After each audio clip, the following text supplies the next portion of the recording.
Hey guys, welcome back. आज हम बात करने वाले हैं एक ऐसे सीरियल की जहाँ एक सुपरस्टार ने अपना ईगो सेटिस्फाई करने के लिए एक लड़की की पूरी ज़िंदगी से खेल लिया।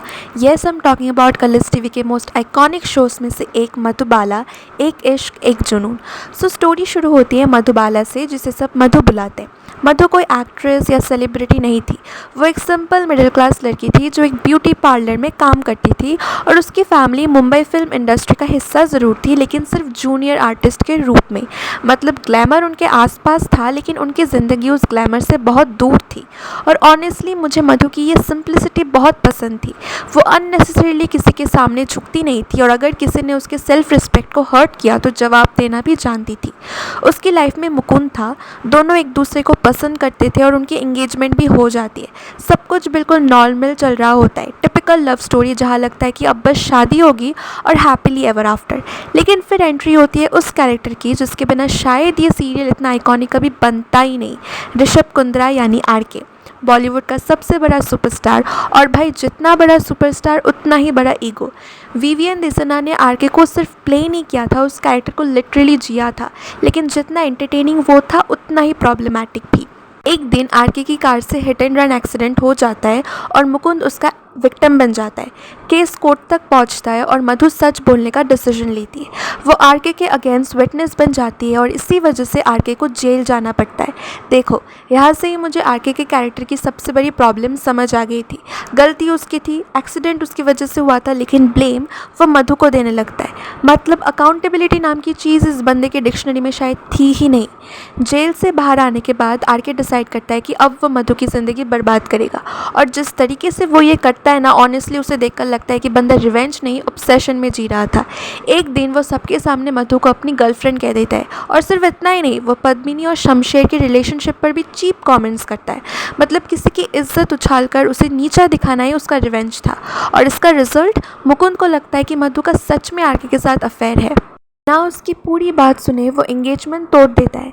ऑनेस्टली यहाँ मुझे मुकुंद पर बहुत गुस्सा आया था। भाई, ट्रस्ट नाम की भी कोई चीज़ होती है। एक रैंडम सुपरस्टार कुछ बोल दे और तुम उसी पर बिलीव कर लो।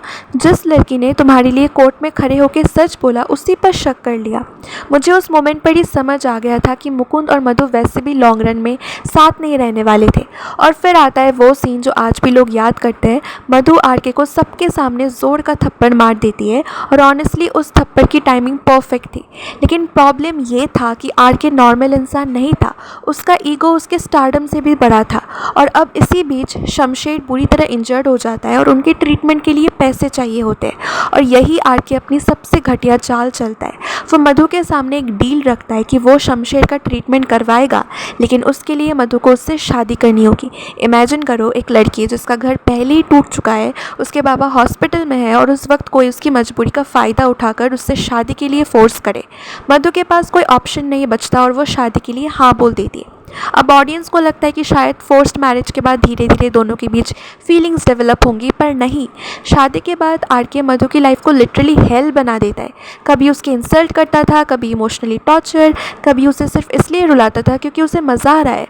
और मुझे ये बात अच्छी लगी कि सीरियल ने आरके को उस वक्त हीरो बनाकर जस्टिफाई नहीं किया। उस वक्त वो जेन्युइनली गलत था। और मेरा मानना है कि विवियन देसना ने उस कैरेक्टर को इतनी कैरिज्मेटिक तरीके से प्ले किया था कि लोग आरके को पसंद करते थे। लेकिन अगर रियल लाइफ में कोई ऐसा इंसान हो तो प्लीज़ उससे दूर ही रहना। फिर इस बीच दीपाली भी मधु को आरके से दूर करने की बहुत कोशिश करती है। लेकिन स्टोरी का असली टर्निंग पॉइंट तब आता है जब शमशेर गुस्से में आरके को गोली मार देते हैं। और इतना सब होने के बाद भी मधु आरके की जान बचाने के लिए अपना ब्लड डोनेट करती है। और अब यहाँ से आरके के अंदर पहले बार गिल्ट आना शुरू होता है। उसे रियलाइज़ होने लगता है कि जिस लड़की को वो इतना हर्ट कर रहा था, वही आज उसकी जान बचाने के लिए सबसे पहले खड़ी है। धीरे धीरे आरके बदलने लगता है। उसका रूड बिहेवियर मधु की तरफ कम होने लगता है, और मधु उसकी लाइफ को और भी बेटर बनाने की कोशिश करती है। वो आरके और उसकी माँ के बीच की रिलेशनशिप ठीक करवा देती है। पद्मिनी और शमशेर की शादी भी हो जाती है, और पहली बार मुझे लगा चलो अब शायद ये दोनों फाइनली एक हेल्दी रिलेशनशिप की तरफ बढ़ रहे हैं। आरके और मधु दोनों एक दूसरे से अपना प्यार का इजहार करते हैं, और ऑनेस्टली इन दोनों की केमिस्ट्री इस सीरियल की जान थी। लड़ते भी ये सबसे अच्छे थे, और रोमांस भी इन्हीं का सबसे नेचुरल लगता था।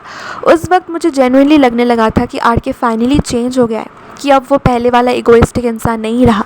लेकिन यहाँ से आता है वो ट्विस्ट जिसने सिर्फ मधु का नहीं, पूरी ऑडियंस का दिल तोड़ दिया था। आरके डिसाइड करता है कि वो अब मधु से एक बार फिर प्रॉपर तरीके से शादी करेगा, इस बार बिना किसी मजबूरी के, बिना किसी डील के। सबको लगता है कि फाइनली इन दोनों की लाइफ नॉर्मल होने वाली है। मैं भी एग्जैक्टली यही सोच रही थी, लेकिन फिर आरके एक ही सेकंड में सब कुछ बर्बाद कर देता है। फिर मधु से कहता है कि उसने उससे कभी प्यार किया ही नहीं। शादी से लेकर केयर, कंसर्न, बदला हुआ बिहेवियर सब एक प्लान था, सिर्फ इसलिए ताकि मधु उससे प्यार कर बैठे और फिर वो उसका दिल तोड़ सके। और रीज़न बस एक थप्पड़। मतलब भाई, इतना फ्रजाइल ईगो मैंने किसी और कैरेक्टर में नहीं देखा। एक थप्पड़ का बदला लेने के लिए किसी की पूरी ज़िंदगी से खेल जाना, ये प्यार नहीं था, पागलपन था। और ऑनेस्टली उस सीन में दृष्टि धामी ने कमाल की एक्टिंग की थी। वो हार्ट ब्रेक उन्होंने इतनी नेचुरली पोर्ट्रे किया कि आज भी लोग उस सीन को याद करते। लेकिन मुझे सबसे अच्छी बात ये लगी कि मधु वहीं रुक कर नहीं रोई, उसे अपनी ज़िंदगी दोबारा खड़ी करने का डिसीजन लिया। वो आरके के फिल्म सेट पर हेयर स्टाइलिस्ट की जॉब करने लगती है और यहाँ से पहली बार मुझे लगा कि मधु सिर्फ आरके की वाइफ नहीं बल्कि अपनी खुद की आइडेंटिटी भी बना सकती है। दूसरी तरफ आरके को धीरे धीरे अपनी गलती का एहसास होने लगता है। जब मधु उसकी लाइफ से चली जाती है तब उसे समझ आता है कि वो उसे सच में प्यार करने लगा है। लेकिन ऑब्वियसली इतनी बड़ी बिट्रेयल के बाद मधु उसे आसानी से माफ़ नहीं करती। इसी बीच सुल्तान की एंट्री होती है। मुझे पर्सनली सुल्तान बुरा कैरेक्टर नहीं लगा, लेकिन मैं कभी उसे आरके और मधु के बीच में फिट कर ही नहीं पाई। उन दोनों की केमिस्ट्री इतनी स्ट्रॉन्ग थी कि लव ट्रायंगल मुझे उतना इम्पैक्टफुल लगा ही नहीं। बाद में सुल्तान और आरके के बीच की राइवलरी और बढ़ जाती है। जब सुल्तान की सच्चाई सामने आती है, आरके मधु को उसके जाल से बचाता है और फाइनली दोनों की मिसअंडरस्टैंडिंग्स ख़त्म हो जाती है। उसके बाद स्टोरी का फोकस बॉलीवुड पर शिफ्ट हो जाता है। आरके अपनी फिल्म बनाना चाहता है और सर्कमस्टेंसेस ऐसे बनते हैं कि मधु ही उसी फिल्म की हीरोइन बन जाती है। और ऑनेस्टली मुझे ये ट्रैक काफ़ी पसंद आया क्योंकि सीरियल का नाम ही मधुबाला था। एंड तक उसका हीरोइन बनना मुझे बिल्कुल जस्टिफाइड लगा। फिल्म हिट हो जाती है, लेकिन सक्सेस के साथ आरके की इनसिक्योरिटी भी बढ़ने लगती है। पहले वो इंडस्ट्री का सबसे बड़ा सुपरस्टार था, लेकिन अब लोग मधु की तारीफ ज़्यादा करने लगते हैं। ऊपर से पैरालिसिस और करियर की प्रॉब्लम्स, इन सब ने उसके कैरेक्टर को और कॉम्प्लिकेटेड बना दिया। कभी कभी उसकी इनसिक्योरिटी समझ आती थी, लेकिन उसके डिसीजंस बिल्कुल नहीं। फिर केआरके का ट्रैक भी आता है जो ऑनेस्टली काफ़ी फिल्मी था, लेकिन टेलीविज़न के हिसाब से एंटरटेनिंग था। एंड में सारी मिसअंडरस्टैंडिंग्स ख़त्म हो जाती है। आरके और मधु दोबारा अपनी लाइफ को नॉर्मल करते हैं और उनकी एक बेटी भी होती है जिसका नाम भी आरके मधुबाला ही रखता है। उसके बाद जनरेशन लीप आ जाता है और सच कहूँ मेरे लिए सीरियल वही ख़त्म हो जाता है क्योंकि लोग मधुबाला को लीप के लिए नहीं, आरके और मधु के लिए देखते थे। ओवरऑल अगर मुझे सीरियल के बारे में एक बात बोलनी हो तो मैं यही कहूँगी कि स्टोरी में फ्लॉज बहुत थे, लेकिन एक चीज़ जिसने इस सीरियल को आइकॉनिक बनाया वो थी आरके और मधु की केमिस्ट्री। वैसे तुम लोग अगर मधु की जगह होते तो क्या करते? क्या तुम आरके को उसकी इतनी बड़ी गलती के लिए माफ़ कर देते? कमेंट्स में ज़रूर बताना। और अगर वीडियो पसंद आए तो लाइक करना, चैनल को सब्सक्राइब करना और मिलते हैं नेक्स्ट वीडियो के साथ। Thanks for watching.